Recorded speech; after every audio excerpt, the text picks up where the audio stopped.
Imagine que você precise recomeçar uma empresa. Como seriam os primeiros 30 dias? O que faria? Se eu fosse recomeçar uma empresa, acho que a primeira coisa é... Young é cofundador e CEO da Opus Clip, IA que converte vídeos longos em clipes curtos e virais. Em 2 anos e meio, ele fez a empresa virar uma das que mais crescem em IA. 50 milhões de usuários e avaliação de 215 milhões de dólares.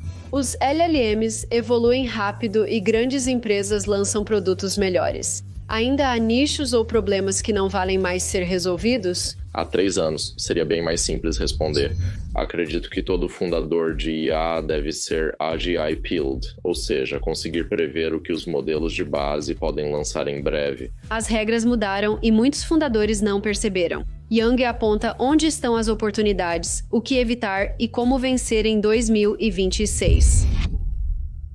Ok, Young, obrigada por vir. Você criou uma das empresas de IA que mais cresce, alcançando 12 milhões de usuários em 1 ano e avaliando em 215 milhões. Pode se apresentar em 1 minuto? Qual sua função? Obrigado por me receber, Marina. Eu sou Young, cofundador e CEO da Opus Clip.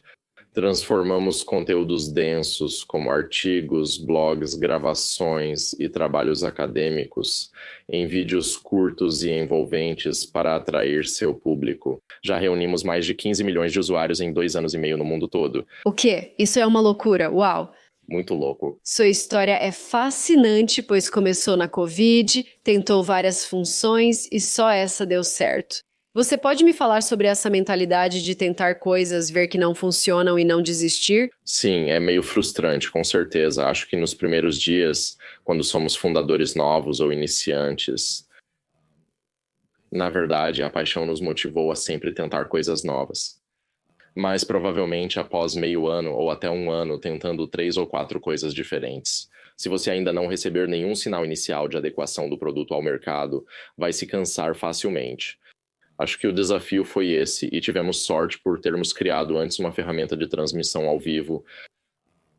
Ninguém gostava, mas só existia um recurso similar ao de clipes na transmissão ao vivo. Isso, de certa forma, já dava um sinal inicial de adequação do produto ao mercado. E também pelo momento, você sabe, na mesma semana a OpenAI lançou o ChatGPT. Unimos rapidamente isso àquela funcionalidade independente e fizemos um pivô para um novo produto, o Opus Clip, agora. Em que as pessoas devem focar ao escolher apostar em uma funcionalidade específica? Boa pergunta. Nós não estávamos acompanhando nenhum daqueles clássicos indicadores ARR, não construímos um produto para o Opus Clip. No primeiro dia, na verdade, nós criamos o resultado, né? O produto final, os vídeos finais, e simplesmente enviamos por e-mail para todos os clientes em potencial. Você estava criando manualmente? Bem... É assim que você começa. Tipo, a gente, cara... Usamos IA para editar vídeos, escrever e enviar aos clientes potenciais. Recebemos mais de 60% de feedback positivo. Eu adorei esse clipe, quero usá-lo, só quero ajustar uma coisa e já posso publicar na hora. Então esse foi o feedback inicial. Após algumas semanas, transformamos o produto em um bot do Discord. Ainda sem interface, certo? Então economizamos muito tempo construindo a UI, UX e todo esse tipo de coisa. E focamos apenas em entregar valor, validando o resultado. Então, trouxemos centenas de milhares de criadores para o nosso canal do Discord e eles estão interagindo com o bot. Analisávamos principalmente a retenção e o engajamento deles com a ferramenta. Além disso, analisamos discussões sobre o conteúdo, como pessoas perguntando: "Ei, como você conseguiu esse conteúdo? Como você conseguiu esse trecho do clipe?" Nos primeiros dias, dados quantitativos são importantes, mas o feedback qualitativo também é essencial. Quando começamos a ouvir as pessoas reclamando da fila, reclamando da cota do uso diário, percebemos que esse é o momento de ajuste do produto ao mercado. Legal. E havia alguma métrica quando você disse que estava acompanhando com que frequência as pessoas voltavam ao bot no Discord? Qual é um bom número? Porque eu sinto que não é algo como o Google, certo? Se você pesquisa no Google várias vezes ao dia, qual seria uma boa métrica para um recurso como o seu? Sim, em geral, criadores de conteúdo costumam ter materiais de formato longo, como filmagens extensas. Eles querem usar a nossa ferramenta para criar de 5 a 10 clipes curtos e postar um por dia em seus canais. Então, eu diria que a frequência média de uso da nossa ferramenta é semanal, mas quando vemos pessoas usando a ferramenta diariamente ou várias vezes por semana, o uso é muito mais intenso do que imaginávamos. Com base nessa história e em como você encontrou esse recurso, qual conselho daria aos fundadores de startups? Qual o principal aprendizado? O principal aprendizado é que você deve construir um negócio de verdade com o produto, não apenas uma demonstração legal, certo? Porque muitas pessoas começam apenas criando uma demonstração muito legal. Eles mostraram para as pessoas e parece mágica, porque a demonstração realmente demonstra. Você capricha na aparência, né? Sim, exatamente. Sim, então a demonstração mostra uma capacidade muito forte. Muitos fundadores fracassaram por não encontrar ajuste de produto ao mercado para um negócio real. Isso indica que eles provavelmente não estão solucionando um problema ou necessidade realmente relevante no mundo real. Antes do seu produto, se a tarefa for realmente difícil, devem existir várias alternativas. As pessoas fazem o trabalho, criam ferramentas internas ou simplesmente juntam manualmente diferentes soluções para funcionar direito. Elas dedicam tempo e esforço extras, às vezes horas dolorosas, para realizar o trabalho.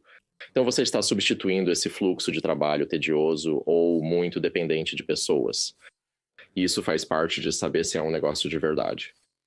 A segunda coisa seria como seus clientes entendem os valores que você criou, certo? Se você explica o valor do seu produto em 10 palavras, provavelmente está perto de ter um negócio de verdade.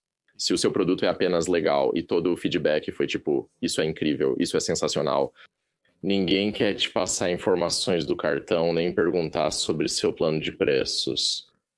Isso também não está te ajudando a alcançar o ajuste do produto ao mercado. Eu realmente gosto da forma como você aborda isso. Então, você identificou o problema que as pessoas estavam resolvendo manualmente e depois criou um produto manualmente sem nenhuma interface e aí você viu todo o feedback dos usuários. Gosto muito dessa abordagem. Se alguém quiser adotá-la, o que você recomendaria? O que vem antes? Paixão pelo problema ou o problema em si? Sim, ambos são muito importantes. Mas meu primeiro princípio sobre paixão, na verdade, não é necessariamente a paixão por resolver o problema. Eu acho que paixão é algo mais emocional. Eu acho que todos os empreendedores, todos os fundadores precisam ter a paixão de serem solucionadores de problemas. É preciso ter paixão por construir algo que as pessoas desejam e que possa mudar o mundo. Essa é a paixão essencial para fundadores, certo? Você não precisa ter paixão por edição de vídeo ou por administrar um restaurante. Eu acho que tudo o que você precisa ter de paixão é ser um solucionador de problemas, ser um construtor, ser alguém que muda o jogo. E, racionalmente, o verdadeiro trabalho doloroso é inevitável na sua jornada.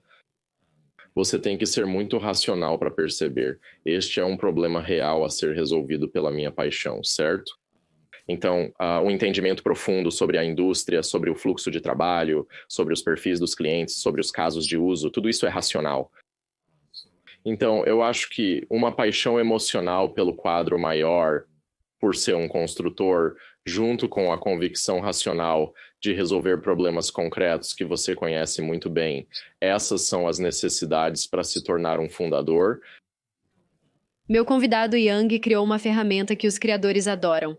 Vamos falar sobre o seu novo agente Opus, porque eu ouvi uma apresentação onde você comparou o que a sua ferramenta está fazendo agora com editores humanos. E sim, os editores humanos ainda são um pouco melhores. Quando alguém inicia vários canais, o Agent Opus é essencial, pois reúne todo o conteúdo criado nesses canais. Pode explicar como funciona? Nós acabamos tendo 2 produtos, certo? O produto Opus Script é como um fluxo de trabalho muito refinado, ou um fluxo de trabalho agente que segue um plano rígido e depois o executa. O Agent Opus é mais focado em ações de agente, sem fluxo de trabalho pré-definido, e a interação do usuário é essa. Você pode simplesmente deixar sua ideia, sua história, alguns links ou alguns recursos e instruir o agente a fazer o que você quiser que ele crie. Então, o agente está mais no papel de diretor, certo? Não é editor, criador, gerador de vídeo, nem designer, é diretor. E pense em como o diretor trabalha nesses estúdios de cinema. Eles são como um verdadeiro líder, gerenciando e colaborando com várias funções diferentes. Como há designers, produtores, artistas, pesquisadores e roteiristas, escritores de cenas, certo? Existem tantos subagentes no agente Opus, todos reportando ao agente diretor central, então acho que essa é a parte mágica disso. Porque quando, todo mundo diz que está usando IA, que está construindo IA, mas eu acho que construir uma equipe de IA é outro nível de desafio, mas também desbloqueia outro nível de superpoder. Então, quando vimos aquele agente, o agente Opus, o agente diretor central, projetando um plano e também orquestrando entre os outros 8 a 9 agentes, é realmente uma experiência autônoma de ponta a ponta, onde a entrada é apenas algum artigo ou pedaços de notícias, enquanto a saída consiste, tipo, roteiro bem escrito, narrações polidas, avatares realistas, acesso ao mundo real vindo da internet e do YouTube, incluindo cenas de IA, animações e infográficos no vídeo. É um fluxo de trabalho multiagente e multimodal. Posso usar minha postagem escrita do LinkedIn e você criará um vídeo a partir dela, certo? Sim, exatamente. Você pode mostrar o novo recurso de IA? Porque isso é algo que estamos fazendo muito, estamos tentando reaproveitar tudo o que está viralizando no LinkedIn. Isso é tão engraçado. Postei uma foto minha sentada na garagem durante uma ligação porque meus filhos estavam enlouquecendo lá em cima. Não conseguia atender lá, então fiquei na garagem bagunçada e congelando. E teve 120 mil impressões. E, idealmente, eu quero que isso se torne, outra coisa. Algo que eu possa postar. Então eu copio o link, certo? Copiar e colar. Basta dizer, por exemplo, criar um vídeo deste post do LinkedIn. Devo acrescentar mais vantagens para tentar viralizar como um Reel? Ou isso já é pré-programado? Sim, já é pré-programado, mas você sempre pode adicionar ou pode colocar alguma ideia sua, fica a seu critério. Então, para a voz, você também quer criar a sua própria voz, mas vamos só usar a nossa voz padrão mesmo. Qual é o gancho? O gancho é que existem vários modelos de gancho, como destaque do artigo do Fast Cuts. Agora, esse talento deve levar de 30 a 60 minutos. De 30 a 60 minutos. Estamos otimizando a velocidade. Espero que faça 3 km em 20 minutos. Vou mostrar o resultado. Hoje, vida profissional e doméstica se misturam mais que nunca, alternando entre trabalho e caos familiar. Este podcast foi lançado originalmente em inglês. E se você quiser entendê-lo sem esperar pela tradução e aproveitá-lo no idioma original, eu tenho algo que talvez você queira conferir. Sou fundadora da Língua Trip, plataforma onde professores e inteligência artificial ajudam você a aprender inglês mais rápido e manter a motivação. Mais de 160 mil alunos já fizeram nossos cursos, o que ajudou a construir carreiras internacionais, entrar em grandes universidades e aumentar a confiança globalmente. Para se tornar uma dessas pessoas, veja o link na descrição. Agora voltamos ao episódio. O que acontecerá com os criadores em 3 anos? Como você vê a evolução da economia dos criadores com essas novas ferramentas de agentes?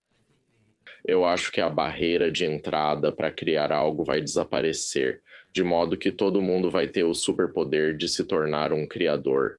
Esse é um fato brutal, e isso torna a concorrência muito mais desafiadora, para ser sincero. Mas o lado bom é que agora ninguém precisa mais se preocupar com qual ferramenta usar ou quais técnicas, que tipo de conhecimento eu preciso aprender. Mas agora você pode focar em descobrir qual é a sua singularidade, como você deve se destacar, qual é a narrativa única da sua história, qual é a sua mensagem única, qual é o seu tom único. O que te diferencia? Apenas foque em si mesmo e na sua narrativa. E em 1 a 2 anos, no máximo 3 anos, a IA vai poder fazer o trabalho por você. Ela vai realmente fazer o trabalho pesado para você, mas você vai ser o verdadeiro criativo. A concorrência vai ser insana. Você acha que há menos tempo para construir uma marca pessoal? E se em 3 anos todos tiverem acesso às mesmas ferramentas? Muita gente conta histórias, mas não conseguimos acompanhar tudo. Isso te preocupa? Não me preocupo tanto, pois veja há 10 ou 5 anos, quando você queria criar uma marca pessoal. Eu acho que a maior parte do tempo que você perde é editando o vídeo cena por cena, certo? É para criar o design, escolher suas cores, desenhar tudo página por página. Eu acho que é assim que você desperdiçava tempo.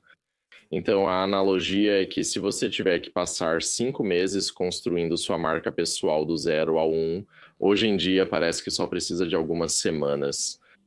Comecei há 10 anos e lembro de editar todos os vídeos. O que me diferenciava era essa disposição. Meu conteúdo era medíocre, mas por me arriscar e passar horas em vídeos, consegui seguidores. Hoje isso é impossível. Se meu conteúdo for medíocre, não será notado, ou sua história é extraordinária ou não chama a atenção. Ainda temos chance de mostrar nossas marcas pessoais ou com tanta gente já está saturado?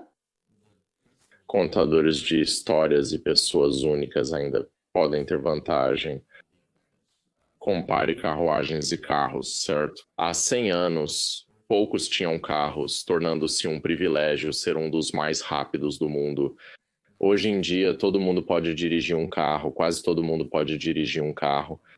Mas ainda existem pilotos de Fórmula 1, ainda existem pilotos do WTC que são muito mais rápidos do que as pessoas comuns. Então, acho que provavelmente há 10 anos você mostrou sua disposição em construir sua marca pessoal, dedicando tempo extra para escrever conteúdo, aprimorar seu site, editar os vídeos.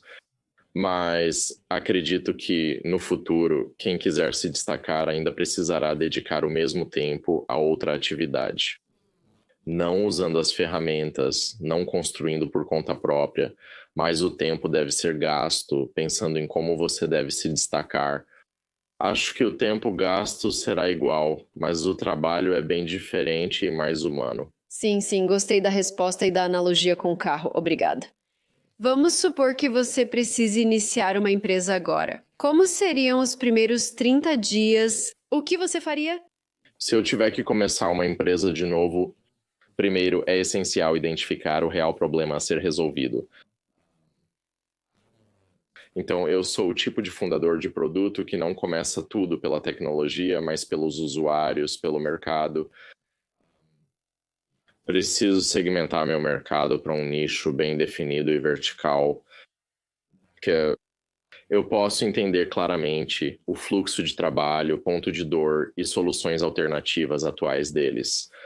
E então eu acho que provavelmente eu teria que passar as primeiras 2 ou 3 semanas compreendendo o uso real e o ICP específico.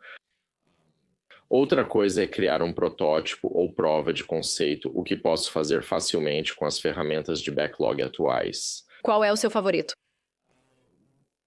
Sou grande usuário do Cursor e já testei várias ferramentas. O Cursor é meu favorito. Sim, como venho da engenharia, não estou mais acostumado com o IDE. O segundo passo leva apenas alguns dias, já sendo suficiente para uma prova de conceito. Depois volto para compartilhar com os primeiros usuários os ICPS e obter o feedback deles. O feedback deve abordar não só se você gosta do produto, mas também quais problemas resolvo para você e o valor percebido. Significa o valor que você quer pagar por isso. Esse processo provavelmente toma quase todos os primeiros 30 dias. Mas eu acho que, por outro lado, também preciso pensar sobre que tipo de dados proprietários eu posso adquirir ao longo do caminho.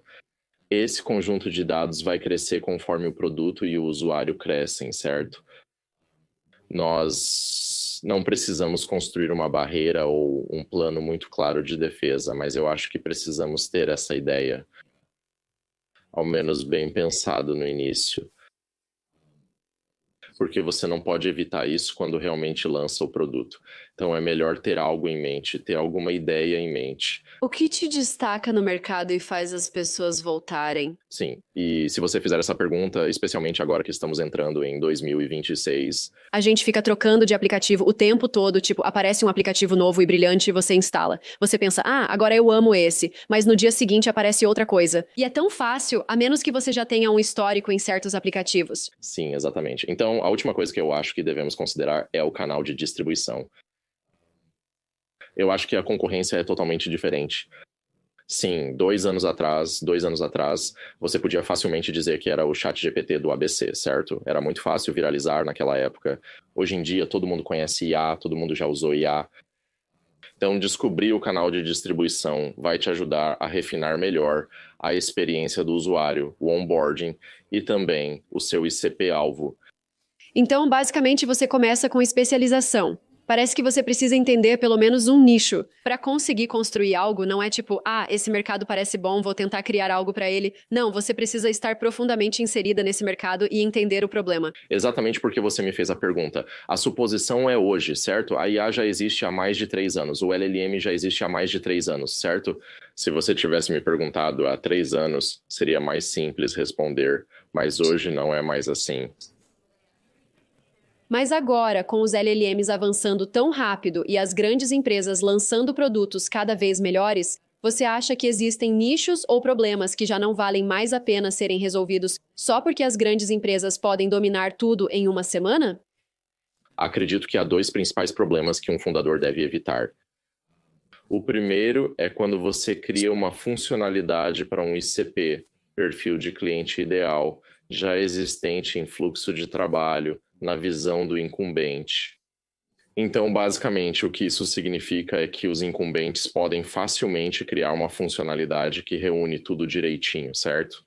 Você provavelmente não terá seu próprio canal de distribuição. Se quer criar um app de anotações, pense bem e talvez busque outro caminho.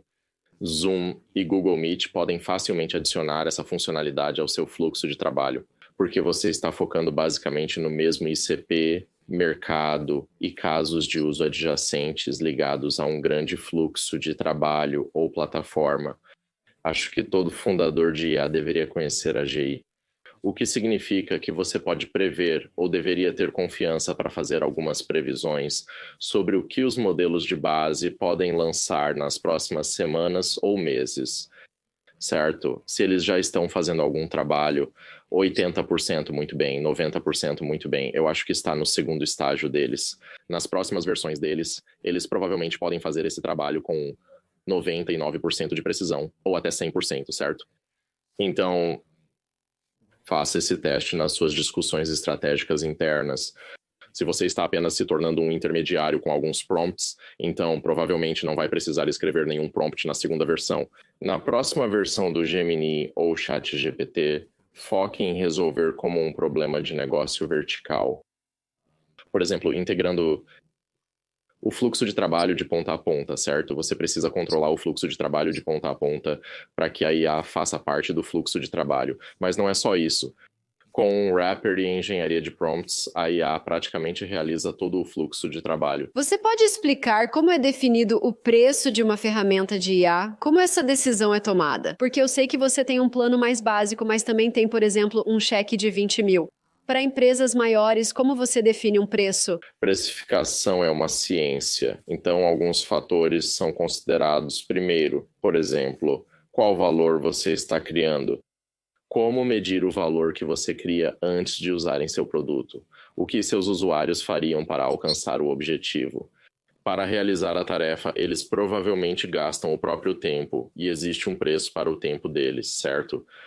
Provavelmente terceirizam para fornecedores ou pagam alguém para a tarefa, ou eles podem usar algumas ferramentas tradicionais de alguns profissionais, como, no nosso caso, editores profissionais, para realizar a tarefa. Então, na nossa indústria, editar um clipe ou vídeo de alta qualidade, pronto para viralizar, leva geralmente de 30 minutos a 1 hora.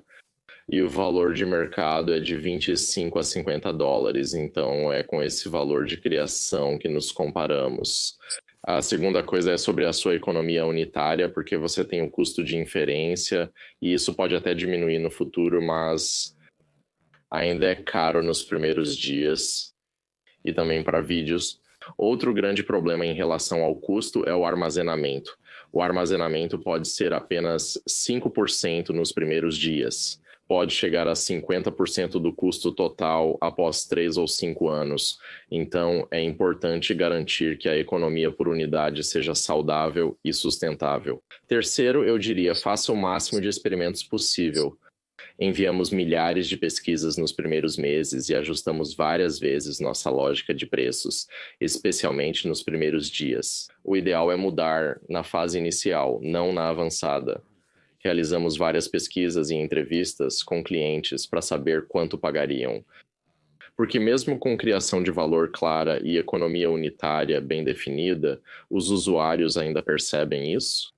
Sua métrica é clara o suficiente para que o usuário entenda a criação de valor e compre a sua proposta de valor?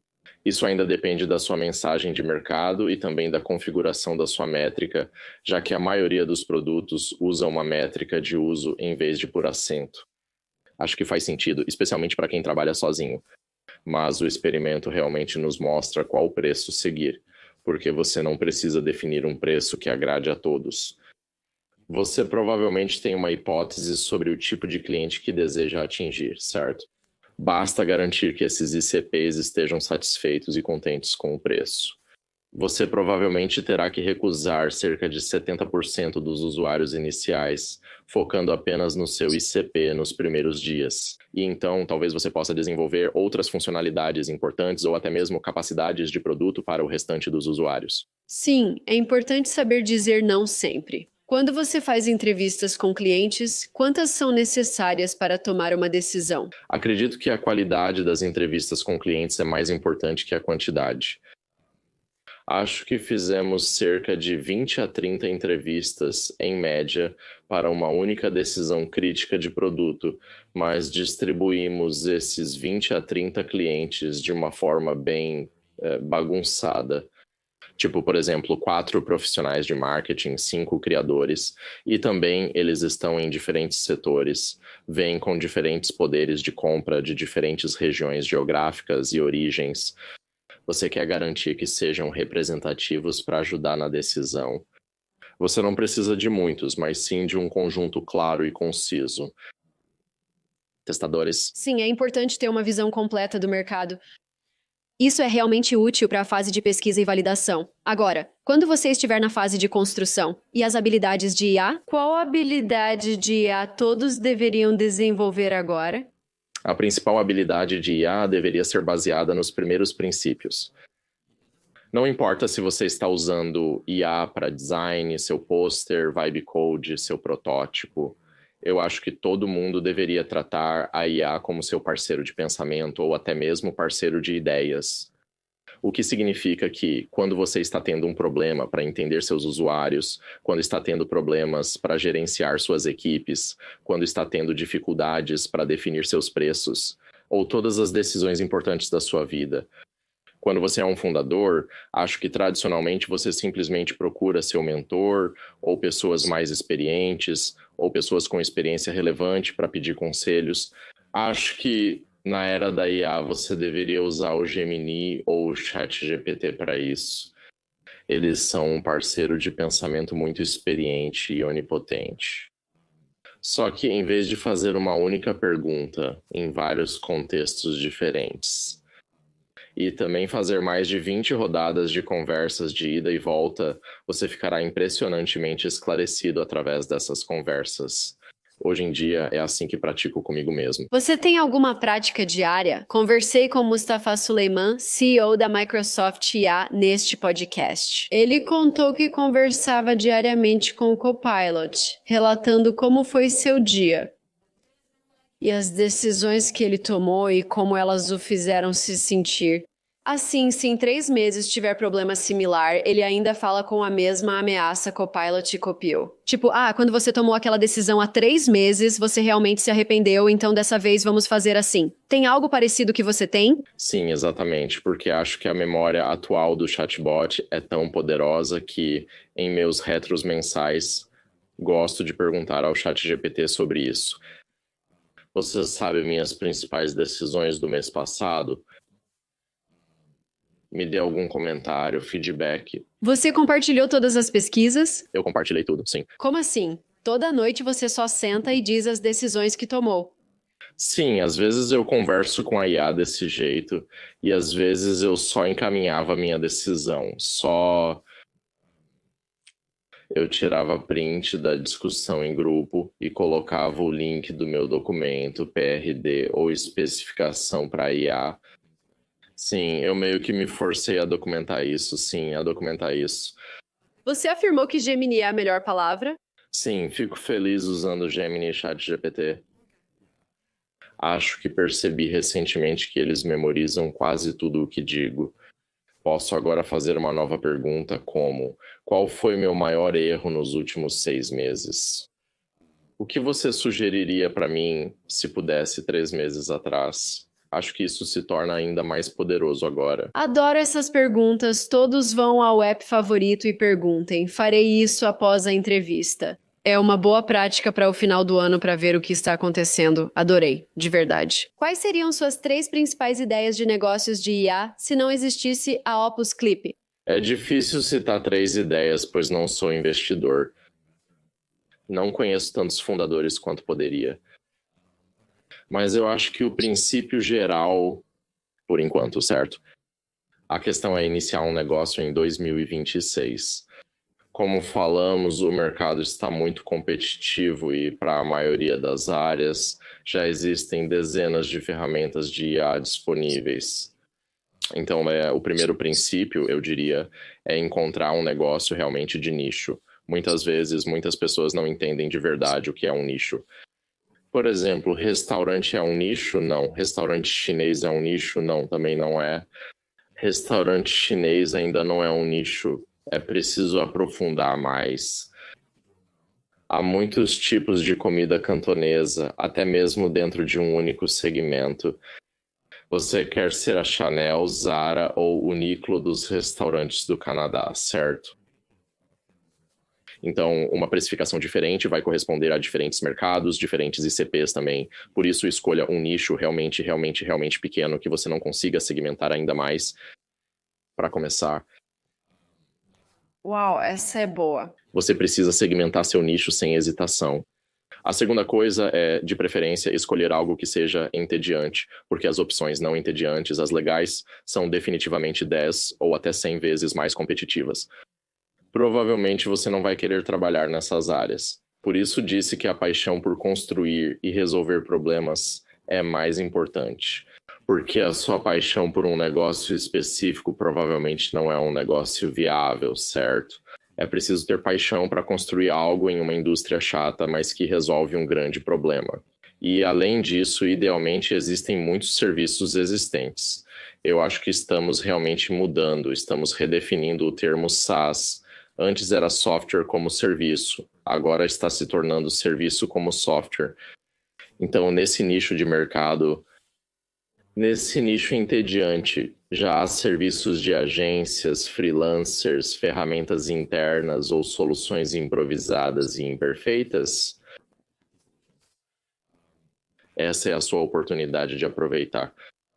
Então, faça alguns testes entediantes, faça alguns testes de nicho e faça alguns testes de serviço. Esses são meus princípios básicos para encontrar um novo negócio em 2026. Isso é ótimo, isso é ótimo, isso é incrível. Ok. E para os jovens que estão assistindo, qual é um princípio que você gostaria de ter entendido quando tinha 20 anos e que teria te poupado anos? Caramba! É como se eu estivesse conversando com o seu ChatGPT Gemini interno. Gostaria de voltar aos meus 20 anos, mas acredito que o mais importante é ser o mais disciplinado possível. Acompanho Cristiano Ronaldo e LeBron James há 2 décadas. Eles têm cerca de 40 anos e ainda são dos melhores em suas áreas, graças à disciplina que tiveram no início dos 20 anos. Você não consegue mudar seu comportamento quando já passou dos 30 ou 40 anos. É simplesmente impossível. Mas se você está, no início dos seus 20 anos ou até mais jovem, use o tempo de forma eficaz e planeje tudo adequadamente. Certifique-se de se esforçar até o seu limite, certifique-se de estar bem com os sofrimentos. Você pode se recuperar rápido. Certifique-se de ter uma missão clara e de estar bem alinhado com ela. Você trabalha em direção a uma missão todos os dias. Posso listar alguns comportamentos diferentes, mas o princípio fundamental é ser super disciplinado se você quiser ser um fundador de sucesso mais tarde, e também ser disciplinado com a sua própria saúde, certo? Como quantas horas dormir, o que comer ou evitar e que exercício praticar diariamente. Percebi que muitos desenvolveram esses padrões e comportamentos por volta dos 30 anos, não no início dos 20. É difícil, é nos 30.